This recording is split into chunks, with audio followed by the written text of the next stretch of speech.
Welcome back, everyone. I'm Kevin Roberts, and for almost 3 decades, I've worked as an ADHD, executive function, and academic coach, helping individuals harness their unique brains to succeed. Over that time, I've noticed something fascinating. A huge number of my clients and students are athletes, and many of them hockey players. Mites to juniors, college athletes to pros, they're everywhere in my practice. At first, I just thought it was a coincidence, but after hearing the same story time and again, I dug into the science. And today we're going to unpack why hockey isn't just a sport for ADHD brains, it's a sanctuary. So let's dive right in. Now, before we get into the why of it all, let's acknowledge the pattern that I've certainly seen. Studies don't explicitly track ADHD rates among hockey players yet, but the evidence is everywhere. Ask any hockey parent, coach, or trainer. They'll tell you about the kid who couldn't sit still in class but became a laser-focused dynamo on the ice. Psychologists call this hyperfocus, a state where ADHD brains lock onto high-stimulus tasks. Hockey is the perfect trigger. Think about it. Constant motion, skating, shifting, battling, micro decision windows, pass or shoot, hit or dodge, immediate feedback. There's a goal, a check, a save. There's action all over the place. Physical collision. Hello, dopamine. It's sensory heaven for a brain craving stimulation, but there's more to it once we get deeper into the brain. But before we dive into the neuroscience behind this, please take a second to like and subscribe so we can get this much needed positive information out to the people who need it. Because when you're dealing with ADHD and neurodivergence, there's plenty of negative information and you don't really have to go looking for it. It comes to you. So from a neuroscience perspective, ADHD is not actually a deficit of attention. It's a dysregulation of attention. Our brains are dopamine hunters, and hockey delivers opportunities for dopamine in buckets. Here's how. Dopamine hits. They come from quick shifts, explosive speed, and split-second plays trigger dopamine surges. The neurotransmitter ADHD brains gobble up too quickly. Every shift in hockey is a mini reward cycle that keeps the brain activated. Body doubling on ice. Hockey's structured chaos, coaches' systems, line changes, they act as an external brain. Players don't need to self-organize on the ice, they react.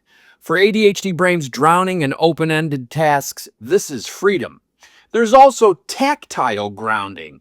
The ice has a cold bite to it. There's stick vibrations, equipment pressure, and these all combine to provide sensory input that calms the restless nervous system that ADHD people have. It's like a weighted blanket on steroids. So hockey is like an emotional pressure valve. Physical contact releases pent-up frustration.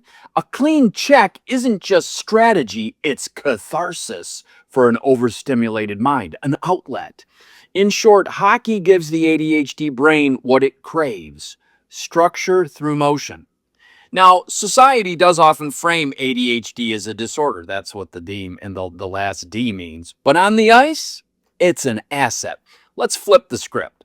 So this remarkable sport provides hyperfocus, clutch performance. When the game's on the line, ADHD players often enter the zone, tuning out distractions, reading plays microseconds ahead, kind of feeling the ice. It's creativity under fire. That impulsive brain, it invents passes or plays that other people don't see. Resilience. Hockey's relentless pace, mistakes, comebacks, overtime, mirrors ADHD mental loops. Players are already wired to pivot fast, but, and this is key, it's not all effortless magic. Off the ice, these same athletes might forget gear, lose focus in video sessions, or struggles with schedules. That's where coaching comes in, guys like me. But it's not all positives, you know. Hockey masks ADHD challenges. It doesn't cure them. I've seen elite juniors who can quarterback a power play but can't email a college coach. The rigid structures of high-level hockey, pro schedules, film study, nutrition plans, they can be kryptonite once the skates come off. And let's talk injury risk. Impulsivity plus high speed equals more concussions. Plus, the post-career crash, losing hockey's dopamine drip, can trigger anxiety and depression and even addiction. That's why we need to support the whole athlete, not just the player. So again, that's where a guy like me can help. So how do we help these players thrive on and off of the ice? Well, here's what I use with clients. Number one, routine anchors. The habits, link the habits to hockey rhythms. For example, link a post-game shower to mundane tasks like charging the phone or taking meds. We've got to pair these up so there's a trigger. Speaking of triggers, let's use visual triggers, color-coded gear bags, whiteboard systems for schedules. Hockey brains think in images. Number three, micro goals. Break life tasks into shifts. For example, homework first period, 20 minutes. Number four, emotional co-regulation. Teach reframing. That penalty felt like a school detention. Let's reset. And leverage team culture. Hockey's accountability works wonders. Teammates become body doubles for chores or study. So the goal isn't to fix ADHD, it's to translate hockey's strengths into life skills. This is something I do all the time with hockey players. And you can do it for your players or your kids, whatever. So if you're coaching or parenting a hockey player with ADHD, stop calling them lazy. That kid who forgot his skates, his brain didn't flag it as urgent until the Zamboni fired up. Embrace their chaos. That unpredictable player, he might be your best playoff performer. And partner strategically. Use timers for shifts, not lectures. Reward focus with ice time, not stickers. And to players, your brain isn't broken. Hockey chose you because you see the game in 4D. Own that. If you haven't done so already, by the way, please own this channel and take a second to like and subscribe so we can get this much needed positive information out to the people who really need it. Now, there's a lot of people in hockey who don't have ADHD. It's not just a sport for ADHD brains, though. I have found that it's a validation. This amazing sport offers a place where intensity becomes instinct, where restlessness in life can become hyper-focused. But let's not romanticize it.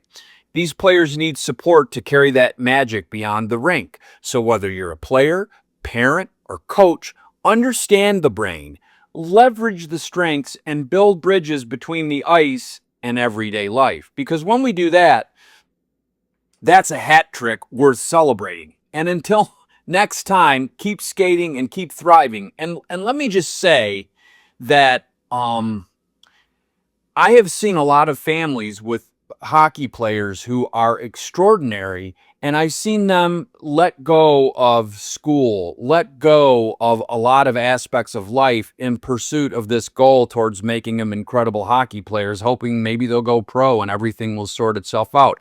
I've worked with families where they sent the kids over to Russia to be trained by old school Russian coaches, and usually they don't end up going pro. So you got to be careful to balance hockey with the challenges of life, because in the long run we want to create balanced and happy individuals. Thanks again for watching, and I'm going to keep bringing these positive messages to you because in my experience the world really needs them. Have a great day.